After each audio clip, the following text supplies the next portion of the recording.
Okay. Good morning. Would you please tell us your name, where were you born, and where do you live now? My name is Monique Bental. I was born in Marseille, France, and I now live in Long Island, New York, Wanta. When were you born? I was born in November 19, 1929. 1929. Could you tell us a little bit about your life in Marseille with your family composition, your early childhood years? Yes, our family was well off. My father was a ship chandler. He was actually furnishing ships with whatever is needed on board. And my mother was a housewife. I had an older sister, about 4 years older. And much later, we had another sister. How much younger was the younger sister? 10 years younger. 10 years younger. Was that a large Jewish community in Marseille? I really wasn't brought up very much as a Jewish person. I knew about the holidays. We were quite assimilated, like many French Jews were.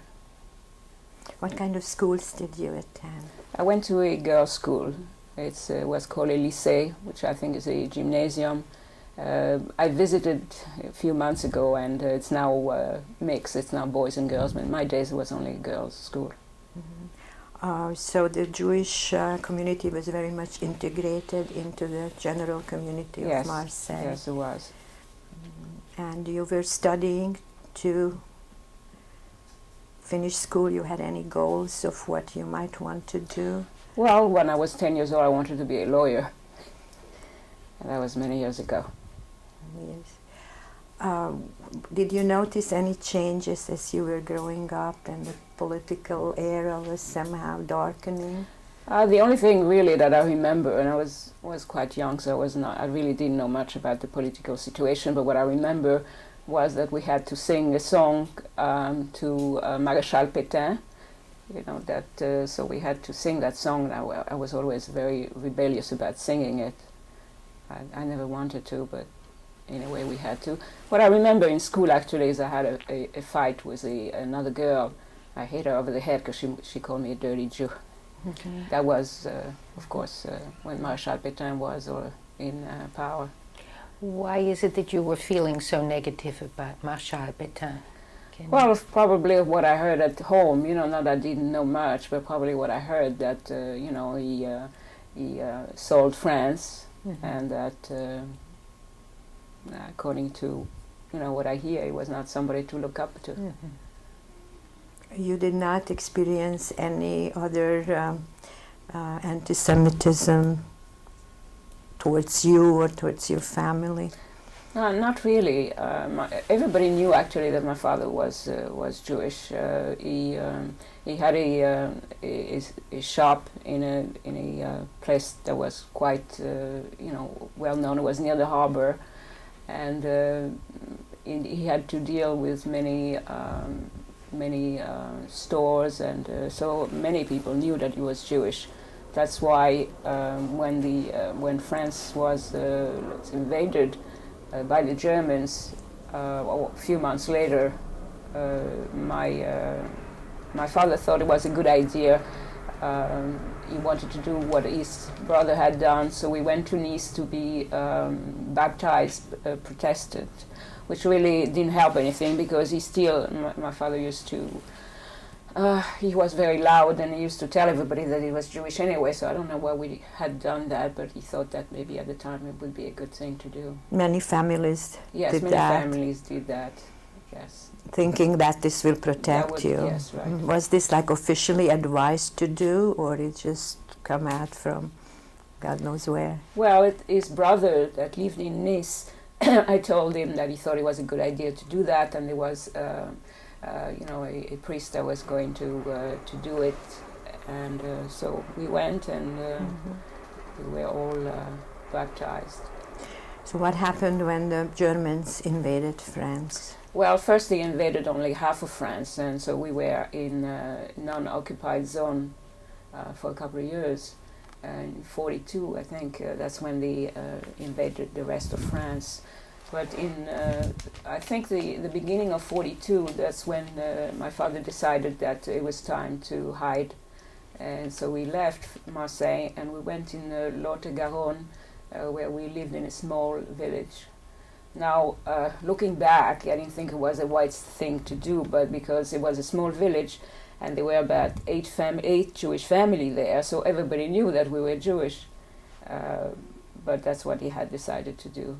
So the whole family packed up and left the business and went Yes. to, this was the south of France? That's still, well, it's towards the west coast, a little bit more towards towards Spain, but it is the south of France.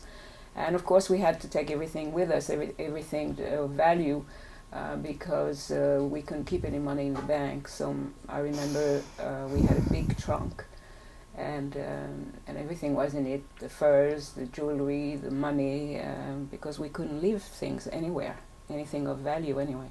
Mm-hmm. When you said the whole family, what? Oh, well, that was well, that was my father, my mother. There was my younger sister, who was 3 years old, and my grandmother that had lived with us for a few years. My elder sister was already married, and she was expecting a baby. And she stayed in Marseille? She stayed in Marseille. Well, she married Christian, and so she stayed with her husband's family. You remember how you felt and what went through your mind when you had to leave your home and your friends, and how old were you at that time? Well, I was, how old was I? 12, I think.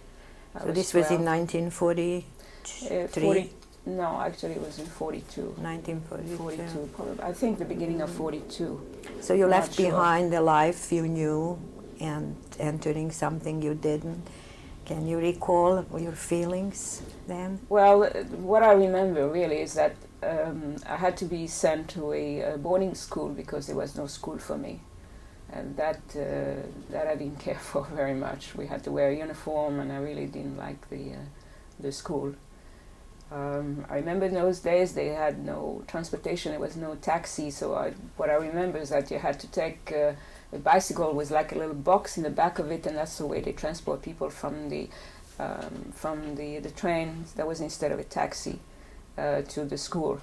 That's what I remember in those days. But we spent the summer also in that small village. I spent the summer with my family. And actually, it was a nice memory. That's the time that we were all together. I probably was closer to my mother than I have been before, so I did mind that. But you went there under your own name and Yes. As Jews. Mm-hmm. Well, we didn't say that we were Jews, but everybody knew because, as I said, we were 8 other families, and why would we hide in a small village like this, in a small hotel, for over a year? So now we had to give our names to the mayor of the village, so he had a list of all the Jews. I don't know, actually, because I was still young, I was not really involved in that. I don't know if they had to say, that they were Jews, but they had to give their names. And so when the Germans came, they had the list of, they went to the mayor first, and of course they had the list of all the Jews. So what happened next? What came? Well, that day, the day my parents were taken away. When the Germans really occupied whole France, that's yes, when and it they happened? occupied all France. And the day my parents were taken away, they came very early in the morning. I think it was probably 8 o'clock in the morning, and because our name started with A, and we were the first one, I would assume that's why we were the first ones. You were at home at the time? We were in that hotel. There was, in one room, there was my father, my mother, I slept there too, and my younger sister who was in a crib. My grandmother had a separate room. So when it came at 8 o'clock, as far as I remember, there were about 4 Gestapo, no uniform, with machine guns. And my father spoke German very well, very fluently, so he spoke to them. I don't know what they talk about.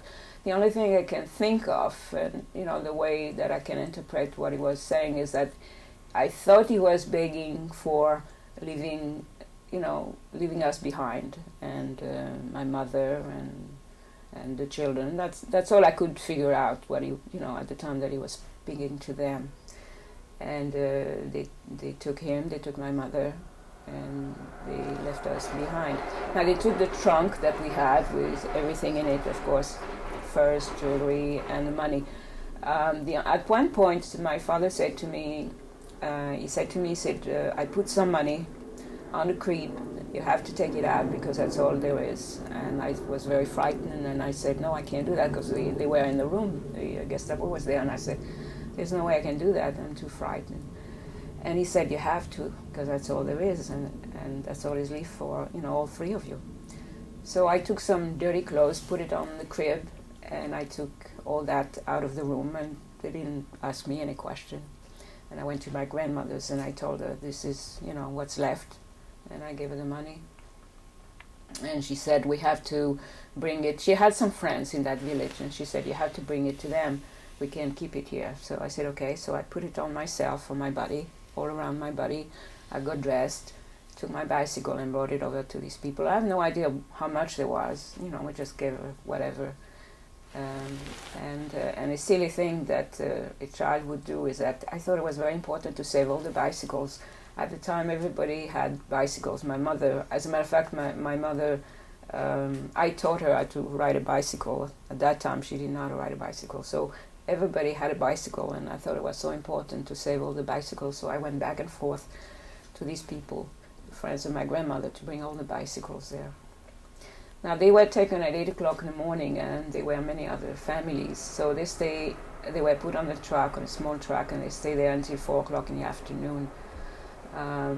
They had on the truck, they had the trunk, and they sat there, and I sat there in front of the truck until 4 o'clock in the afternoon, sitting there. And then my mother called me. She gave me a chain, a gold chain that she had, and that's it. Then they were taken away. All the families, all that 7 or 8 families. Well, they were my.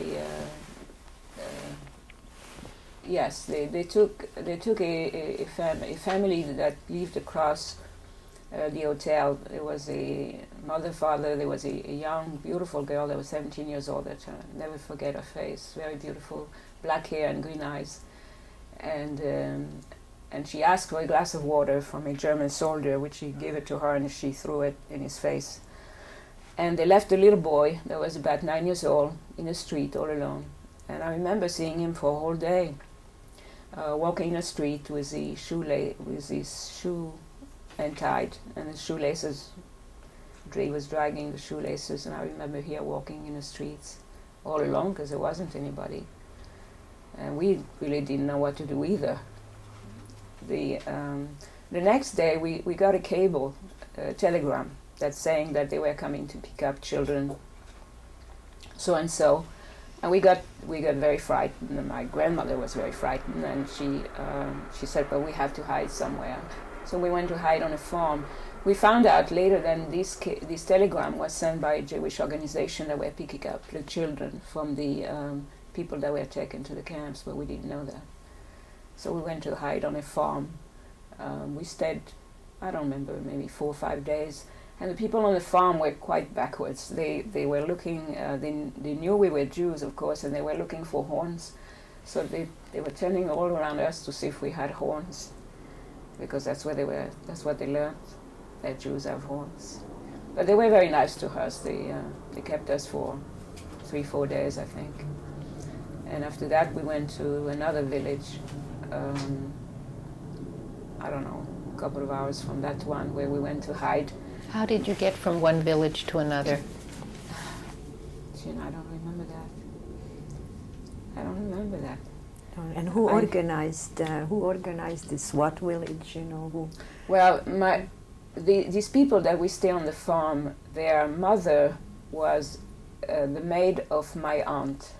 my grandmother's sister, and she was renting a house. My aunt was renting a house from them, and their mother was with her because she was her maid. So she had said to us to come over and stay with her, and that's what we did. So maybe they gave us transportation. I don't remember that. I just remember moving in that house. Where was this exactly? That was only, my parents were taken in June 43, 15th of June, I think. And that was a few days later when we went to this other village and we stayed in that house. And there was no electricity, there was no water, so we had to bring everything. And I remember going in the woods and picking up woods to cook. And again, I was sent to boarding school because there was no school for me. Were you sent as a Jewish child to boarding school? No, I really don't think that anybody knew that I was Jewish in that school. I don't think so. I mean, I had no problem in the school, so I don't remember any incident. You used your own name, or you had false papers? No, your own name? Yes, we use our own names. And your grandmother took care of your little sister? Yeah, she took care of my little sister. I was 3 years old at the time. And she took care of me. Were you in touch with your older sister? No, we were not. No, we didn't know exactly where she was. She had called earlier when my parents were in the hotel, and she had said that everything was okay, not to worry about her. But after that, we didn't hear from her. I don't even think she knew where we were anyway. I don't think so. When your parents were in the truck and when they were taken away, what was your thought at that time about where they were going and what was happening? Well, we really didn't know in those days what was going to happen. We really had no idea that they were taken to a camp and never to return. So I never thought about it. I just thought that they were taken away, and I guess I was going to wait until they would come back.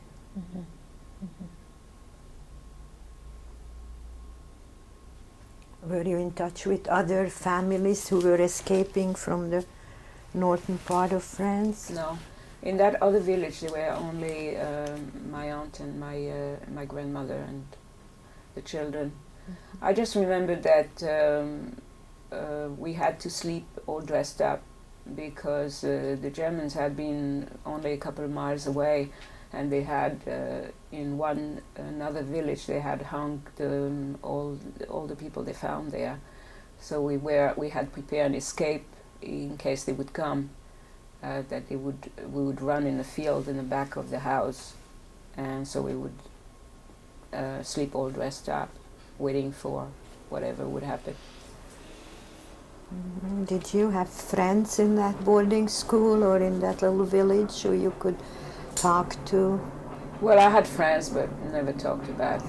No, never talked. They didn't know who you were or that you were Jewish? No, I don't remember talking about anything pertaining to my parents or anything like that. And I think I was quite lonely anyway. It was not an easy time. No. Anyway. How was this, like pretending all the time for a young girl? Well, it wasn't easy, but I still didn't know that they were not going to come back. So I thought, well, they took them away and they'll be back. Were you told that they were taken away to work? To a work camp? No, we were not told anything. Nothing at all. You mentioned it before that your parents managed to throw out a letter from the train when they were taken. They threw a letter from the train that was picked up by men that were working on the tracks. They were very well known to be very good about that. They used to pick up all those letters and send them to whoever they were supposed to send. So many people received those letters. Now this letter is not easy to read, and it's a copy, and it's written half in red and half in black or blue. No, I think it's black, and you can't really read the red very well. The original is with my elder sister, and she keeps it. She told me that she'll give it to me when she dies. My mother also had sent, together with this letter, had sent also 2 handkerchiefs. I guess that's all she had. And we are 3 sisters, so I didn't get one.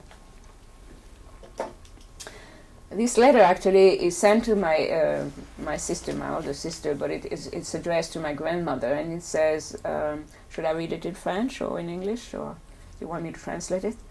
Would that be possible for you to translate it? Yes. Yes.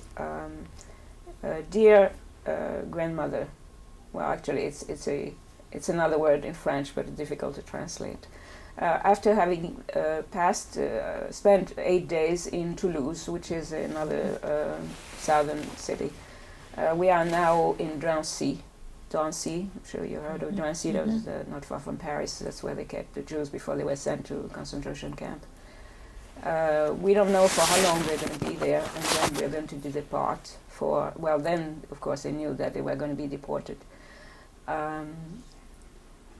If you, I don't know what she means, what they mean here, s'ils reviennent, faites-le. They said, if you, I think here she's talking to my sister, because she said, if we come back, then, oh, no, I'm sorry. They mean, if the Gestapo comes back, just make believe that that you don't know anything and run away, and be very careful, and tell Monique to go on a bicycle and go away as far as possible, and don't come back to Marseille, and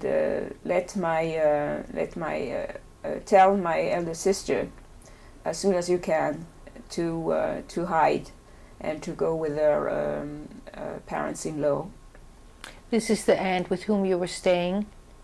She said your mother is talking about her older sister. No, this is written by my father to my grandmother. So, for my elder sister to hide, they're looking. That means the Gestapo is looking to get the whole family over here, and after it's all over, we hope we'll be able to see you again. Here it's hell. Don't tell anything. Don't tell Micheline, which is my elder sister, where we are. Just tell her to be careful and to hide. They even take newborns and all people. So, my dear Monique, think of us.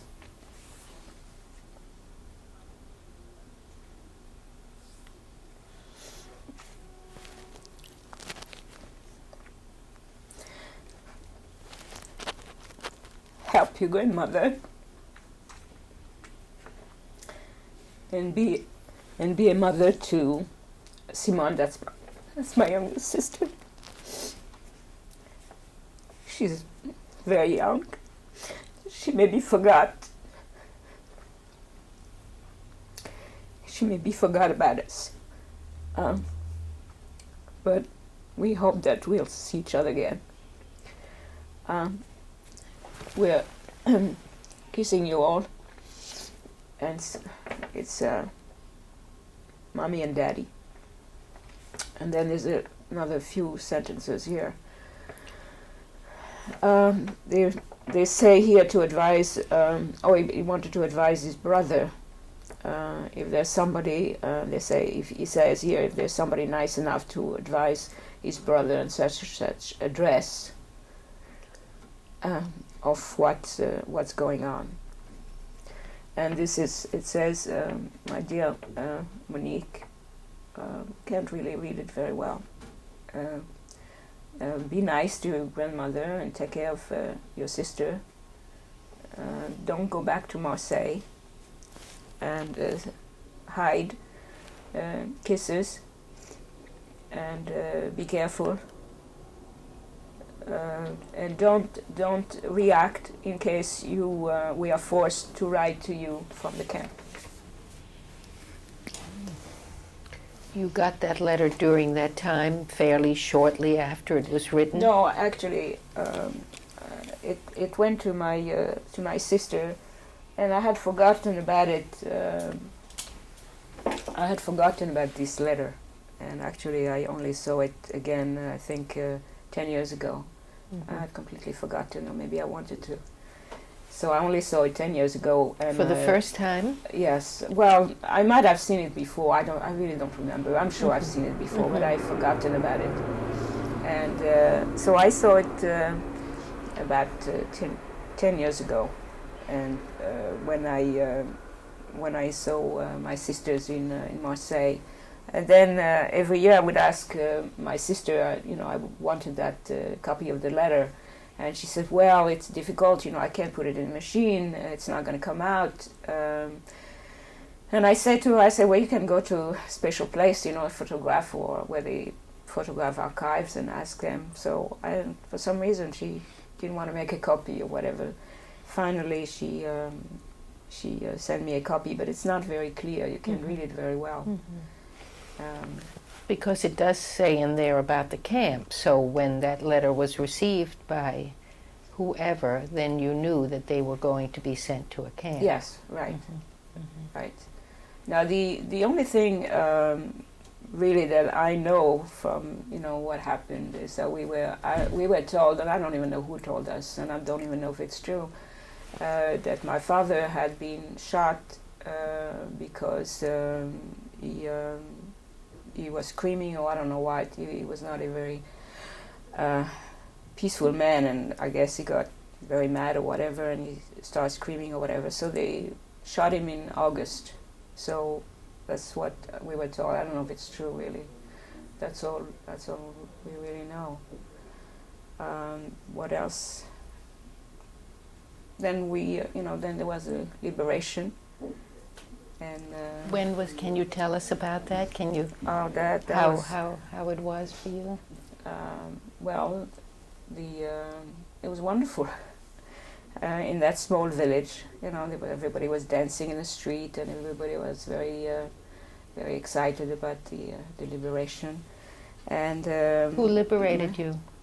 Well, what we knew were the Americans, and we were so happy. They actually came. You saw the American soldiers come to your village? We didn't see them in the village. We just heard that they had liberated France, and everybody was, so happy, of course. Now, by then, my grandmother, probably with what happened, she had gotten very old, and I was in charge of taking care of my grandmother, my aunt, my younger sister. So I organized the return trip to Marseille, because she was not really able to take care of it. It was quite wild, this return back to Marseille. 'Cause we took the train, people were hanging at the doors, on the steps. I had a call. They pulled all my buttons. It was absolutely insane, and. The bridges had been blown up, so we had to get off the train, find a porter that would put all the baggage on, and take us to the river, and then we would take a barge there, across the river with all the baggage, and then find another porter to help us with the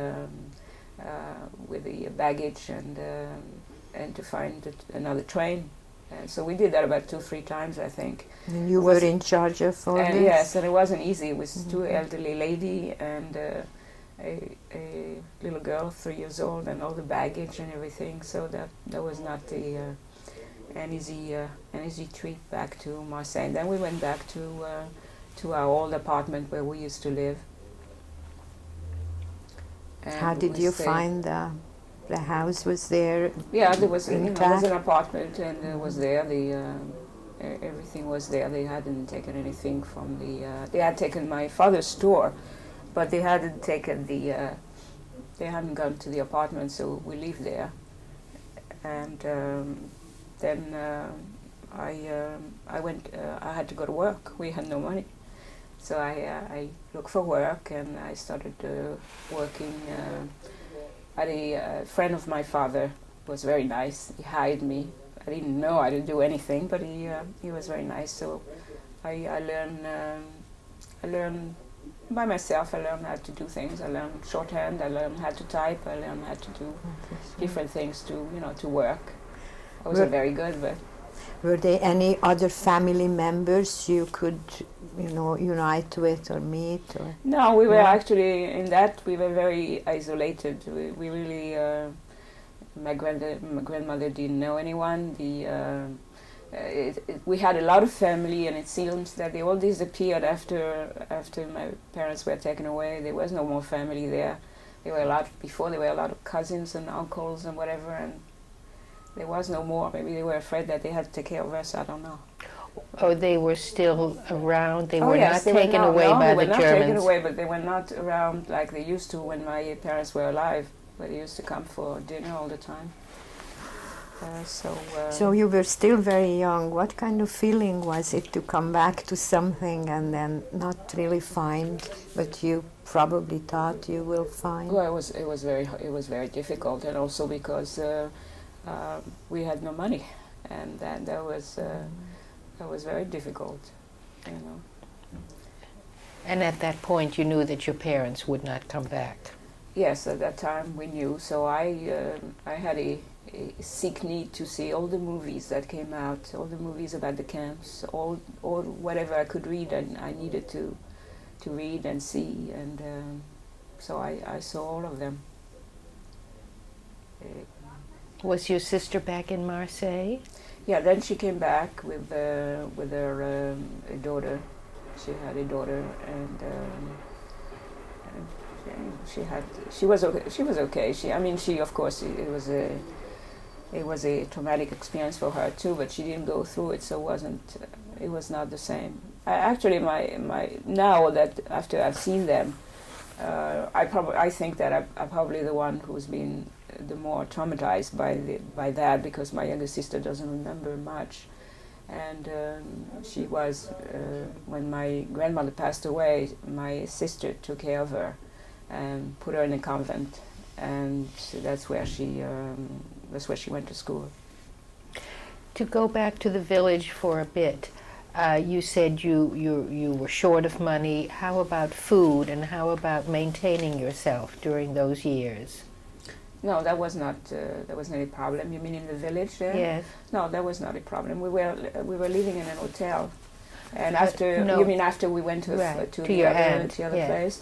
Well, my father had left some money that we had that had brought over to my grandmother's friends, so we had some, but it didn't last too long. When we went back to Marseille, it lasted maybe for a couple of months, and then that was the end of it. Mm-hmm. So after that, I started working, and we managed. Mm-hmm.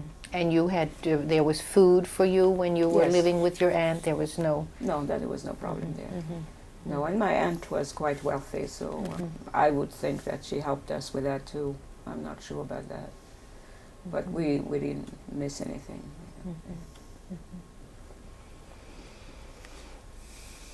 So life just continued.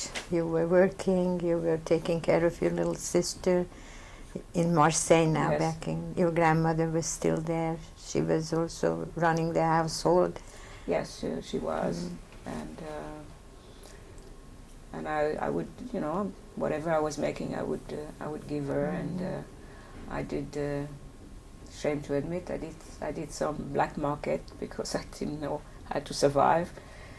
Because I used to work. After that, I worked in a British office, and I learned some English there, and they were very nice to me, and they let me go to their PX, and I could buy whatever I wanted. So I bought food, because at the time, food was still scarce there.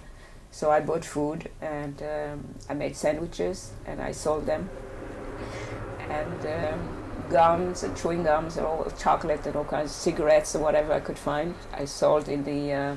They have a little booth in France where you can buy sandwiches and candy and things like that. So I would have my customers, and I would go from one to the other. I can't believe that I did that, but I guess it was a way to survive. You were about 16 or 17 at the time? I was even younger. Uh-huh. I was 15. Mm-hmm. Yeah. Mm-hmm. I was barely 15, yeah. Mm-hmm. So, well, when you have to survive, You grow up very fast during war years. Mm-hmm. How old was your grandmother at that time? I think she was about 75. Mm-hmm. How long was she with you? Well, I left her actually when I was 17.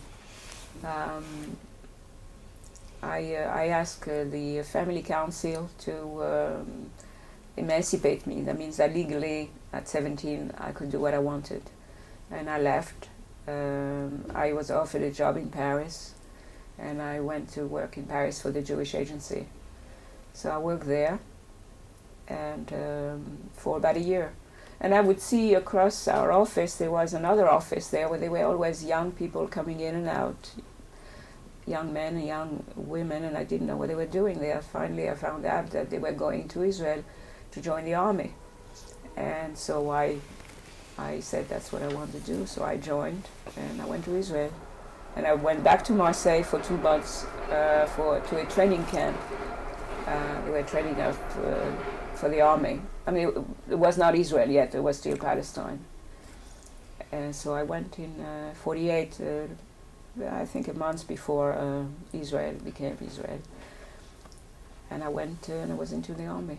So I stayed in the army for about a year. Mm-hmm. What were your tasks in the army? Well, they had asked us what we wanted to do, and I said that I didn't speak a word of Hebrew. I said that I wanted to be a driver. And we were a group of French people. We were 5 or 6, I think. And they said, well, you can't do that because you don't speak Hebrew, and the course is given in Hebrew. And they wanted to put us in the kitchen, and we said, well, we came as volunteers, certainly not to be in the kitchen. So after a while, they gave up, and they let us go to the driving school. So I was a driver. And because I did well in the driving school, they wanted me to be an officer's driver. And I said, well, I didn't come all the way here to be an officer's driver. I want to be on the front and I want to fight. So then they sent me on the front. And I was in a battle there. That's what I wanted. I don't really know if I think that because my parents were taken away, and you know, I felt so powerless that I needed to do something about it, and I felt that going to Israel and having a gun and fight was a way to prove that I was not powerless. Mm-hmm. And maybe there was also maybe in the back of my mind, I'm not 100% sure, that maybe there was, you know, something that I wanted to die too, and because they had died, and that I should have been with them in the camp. You know, I felt that guilt for many, many years. Did you feel any hostile feelings towards France that Yes. they didn't protect you? Yes, yes, definitely, yes. I wouldn't want to live there. I mean, I love the country, it's a beautiful country, but I wouldn't want to live there anymore. Yes, definitely. So when you went to Palestine, did you find some, you know, peace there which you were looking for? It was wonderful. It's looking back, it was the best year of my life, being there in the army, really, because it's the caring that I found there, you know, belonging, and it was wonderful. It was a wonderful experience, and the country was just beginning, and the spirit was absolutely amazing. Something doesn't exist anymore unless there's a war there. You don't find it there. It comes back every time it's needed, but what we had there at that time was something very special. How long did you stay in Israel? Well, I stayed 2.5 years, but I only stayed 1 year in the army. Because I came as a volunteer, they had said that after 1 year they would send me back to France if I wanted to, and I said no, I want to try civilian life, so I stayed for another 1.5 years. What did you do that time? Well, the only thing I knew really was to drive a car or a truck or an ambulance or whatever, so that's all I knew. So I was looking for a job, and I found a job working for the army in Jerusalem. So I lived in Jerusalem for about a year, and I was working for a dental clinic for soldiers. and I was driving the ambulance. They had a special ambulance with a chair in the ambulance to go to the camps where soldiers couldn't come to the city. And they taught me I had to be a dental assistant.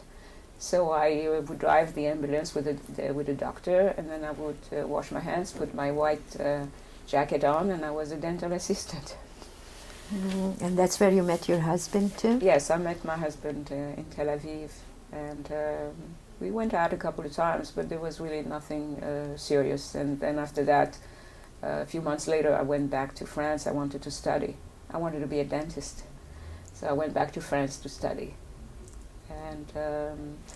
And at Christmas time, during the school holidays, I worked at El Al for 2 weeks because I needed money. I had to work. I had to go to school because nobody was helping me. I didn't know in those days that I guess I could have gone to any Jewish organization and possibly they would have helped me. I just didn't know anything. I didn't know much in those days. So I worked in El Al for 2 weeks, and my husband came to change his tickets, and we met again, and we went out, and eventually we got married. Is he a survivor also? No, he's not. He was born in Egypt. Well, he had many experiences in Egypt also. His brother had a broken arm. The Arabs broke his arm, whatever. But there was no camps there. But it wasn't easy. I mean, they had to get out of Egypt. His whole family eventually had to leave without anything, no money, nothing. And where were your children born?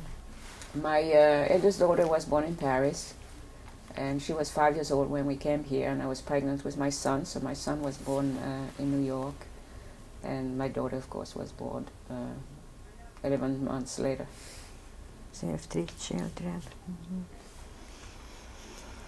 You decided that you wanted to leave France and to live in the United States? I wanted to live in a country that was like a fortress, where nobody could get to my children. So that's why I decided to come to the States.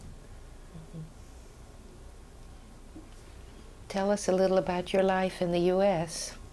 Well, my children were very protective on me. I think it's not unusual that I didn't talk about really the Holocaust or my parents until my youngest daughter was 17 years old. She was very rebellious, and she wasn't scared to ask me questions. The others were. They were scared to ask me questions. They never did. And so when she asked me a question, I answered, but nobody did. So that's why I never talked about it.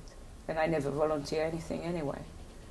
My life, well, I had a very good life in the States. I worked for 20 years for El Al Israel Airlines, and which I enjoyed very much. And it brought me actually to what I'm doing today. I'm going to school. I'm working on a master in social work. So working at the airport was a kind of introduction to social work. And I have 1 more year for my master. I never finished school in France. I never even matriculated. So when I went to college here, I've never been to college. So when I went to college here, they said to me, you're going to do a certain amount of credits, and when you finish, then then you'll have your equivalency of your school. When you were raising your children, did a lot of these memories come back to you? Oh yes. How did that affect your, being a mother, especially with the first child? It did from time to time, then mostly when I think about my mother, then but I've never showed to anybody. If I would cry, it would be by myself. I would never cry in front of anybody. I learned over the years that I needed to be very strong and tough, and not to show my feelings, and take care of myself, not asking anything from anybody. That's what I learned. So I didn't show anything to anybody, but I certainly cried a lot from time to time, thinking about what had happened to them. of course, I started therapy many years ago because I felt so guilty. I felt that I should have died with them, that I should have been in a camp, and that I was responsible for what happened. So I went into a lot of therapy to get over that. But it's still, once in a while it still hit me, and I still think about it, and I still cry, and like I did today mostly when I think about my mother. But what I did over the years really is to build a wall of ice around me, so except for something like this, where I was able to talk to anybody about the Holocaust, and I wouldn't feel anything. I was frozen. My feelings were frozen, because otherwise I couldn't handle it any other way. You mentioned that your children were very protective towards you. How did that manifest itself? Well, I knew they always wanted, they didn't want me to get hurt, when something would happen, something bad would happen, and something that was not pleasant. They would always try to protect me of it, but, of course they couldn't. But I knew that that they wanted to. Even my eldest daughter, for instance, called me this morning at 6:30, and she says, well, I'm going to try to meet, I don't know, she might be here, I don't know. I'm going to try to meet you there, they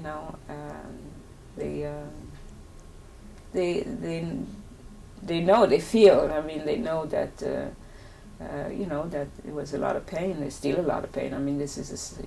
I feel that I'm scarred for life, not that I cannot function, I function very well, but I'm still scarred for life.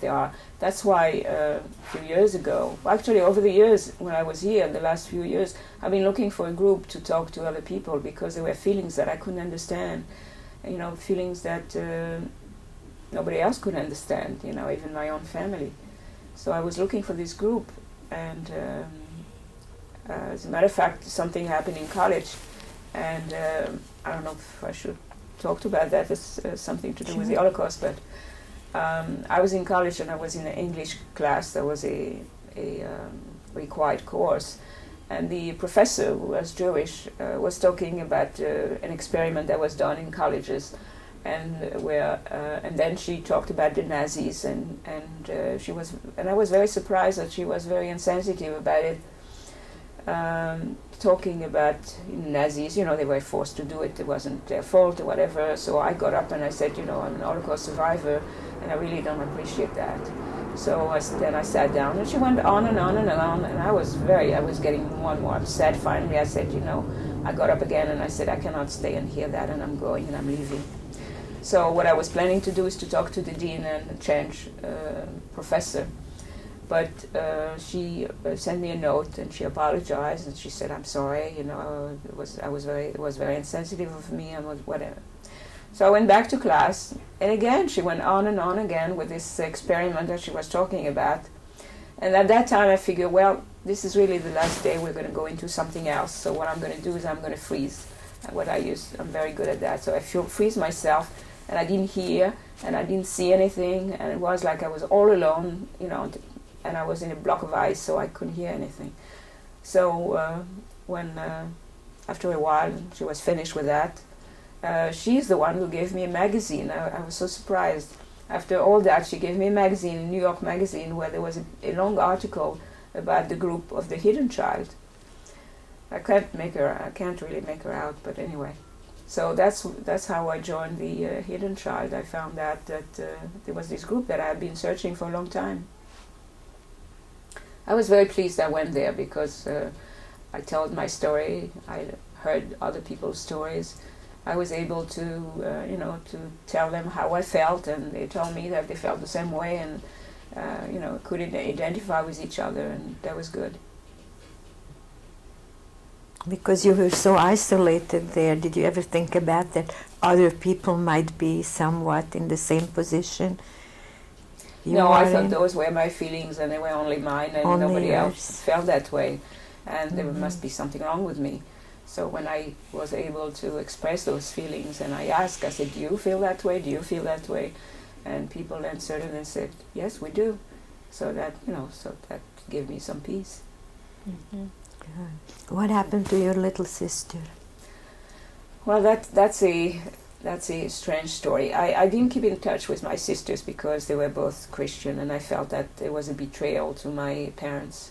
So I didn't keep in touch with them at all for a long time, for many years. 10 years ago, I said to myself, well, of course, through therapy, I work on a lot of things. I decided that I was not getting any younger, and after all, they were my sisters, and I have nobody else, because I didn't even know where the rest of the family were, cousin or aunt. I never kept in touch with anyone.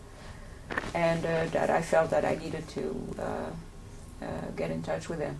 So I went to visit them, Marseille. It was not such a great experience, but I kept going back. And I told my younger sister said, I know you're my sister, but we don't even know each other. And I said, you're absolutely right. We don't know anything about each other. So I decided I was going to spend 2 weeks with her. And so I went 2 years ago. I spent 2 weeks with her. And it was wonderful. It was, I found a sister. And we had a great time because she doesn't really remember anything from the Holocaust. She doesn't know anything about the Jewish religion, so we don't talk about that. She's Christian. Her children are Christian. She doesn't really even want to know anything. So we had a great time. We didn't talk about anything of that nature, and we had a great time just spending and knowing each other. And then I went back the year after again for another 2 weeks to spend with her, because it was so nice to have a sister. The other one, we don't get along that well. I tried and tried, but it really didn't work out. So I invited her to come here this summer, and after hesitating for a while, she finally decided she was going to come here for a month. So she's coming at the end of July. Your younger sister. Yeah, I'm going to take her out and give her a good time. I feel that she really didn't have a good life. She was in a convent. She married very young, and it was a mistake. She got divorced. She has 3 children. She works very hard, and I feel that I want to give her a good time, take care of her. So it's and a strange thing is that my nieces and nephew from my other sisters, one of my nieces is now searching for the whole family. I mean, they're all Christian there. It's very strange. She's now searching and for the whole family. So she found already some cousins. She found that we have some family that came from Ireland. I had no idea. I was part Irish. I had no idea about that. She found some people. I always thought we came from Russia or Poland.